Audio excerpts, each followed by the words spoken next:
Сайн байцгаана уу e-bike, скутер, суран хүлэглэх залуусаа. Өмнө та бүхэндээ зориулан эдгээр тээврийн хэрэгслийг ашигладагтай холбоотой мэдэж байвал зохих мэдээлэл, аюулгүй байдлын зөвлөмжийг хүргэсэн бол энэ удаа өвөл эдгээрийг хэрхэн хадгалах талаар зөвлөмж мэдээлэл хүргье. Өвөл хадгалахын тулд эхлээд та дараах 6 алхмыг заавал хийсэн байх ёстой. Нэгдүгээрт бүрэн бүтэн байдлын үзлэг хий. Хадгалахын өмнө эхлээд нэг бүрчлэн үзлэг хийж норсон, гэмтсэн, бохирдсан, зэвэрсэн, тос гоojсон, шороотоос ихээр хуримтлагдсан эдэн хэсэг байгаа эсхийг мөн гадны ямар нэгэн бит наалдсан байгаа эсхийг сайн шатгах хэрэгтэй. Хоёрдугаарт цэвэрлэгээ хийн. Хадгалах явцад цэвэрлэлт үүсэж болзошгүй ус шороо гадны битийг сайн цэвэрлэх хэрэгтэй. Ус шороо гадны битийг цэвэрлэхгүйгээр хадгалбал металл эдэнг цэврэх болон хуванцар эдэнг цахилгаан хэрэгслүүд гэмтэх нөхцөл бүрддэг.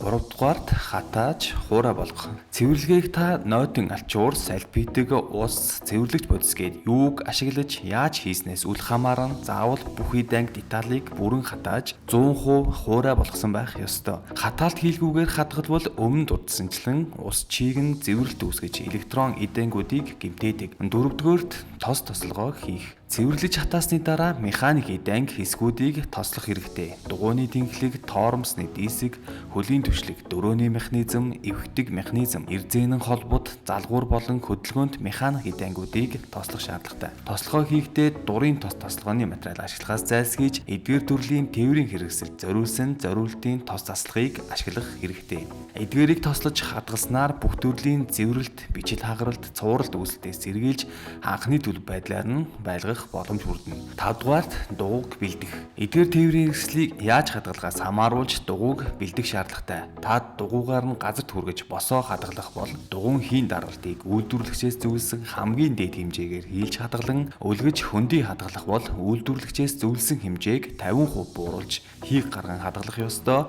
Хэрв цул хийцтэй дугуйтай бол хажуугаар нь түлэх эсвэл газраас хөндөрүүлж хадгалах ёстой байдаг. Мөн дугуйн дээр бичил хагаралт, цууралт үүсэх эрзэний чанар алдагдахаас сэргийлж дугуйн тос хамгаалтын давхар үүсгэх заслахыг түрхэж хадгална. 6-дугаарт батарейг бэлдэх. Эдгээр төрлийн тээврийн хэрэгслүүд литийн цэнгэлдэг батарейгаар тоногдсон байдаг. Литийн батарей нь ус чийг, цас, хүйтэн, дулааны болон температурын өөрчлөлтөд ихээхэн мэдрэмтгий байдаг тул өвлийн улирд хадгалахад онцгой анхаарал шаарддаг. Хадгалахын өмнө батарейг 50-аас 75% хүртэл цэнэглэх ёстой. 100% хүртэл бүрэн цэнэглэх эсвэл 40% та цэнэглэлт хийж болохгүй. Хэд дүүрэн цэнэг эсвэл бага цэнэгтэй байхан батарейны үйл ажиллагааг доголдуулах, нурах, химийн уралд орох магадлалыг хадгалтын явцад ихээхэн үүсгэдэг. За мөн батарейг хуурай, цэвэр харанхуй газар хадгалах ёстой байдаг. Батарейг хадгалах хамгийн тохиромжтой температур нь 10-аас 25 градус Цельс байдаг. Ямар ч тохиолдолд 5 градусаас бага 45 градусаас их температуртай газарт хадгалж болдоггүй. Хадгалах явцад 14 хоногт эсвэл сард нэг удаа заавал цэнгийн түвшин шалгаж 50-аас 70% нь байлгаж байх ёстой гэдгийг онцгой анхаарах хэрэгтэй. Батарейг тэг Цельсийн хэмээс доош температурт ямар ч тохиолдолд хизээд цэнэгдэж болохгүй. Цэнэглэсэн тохиолдолд аюултай химийн урлаг явагдах нөхцөл бүрдэж батарей гэмтэх, нурах, шатах гэх мэт маш олон аюулыг бий болгодог.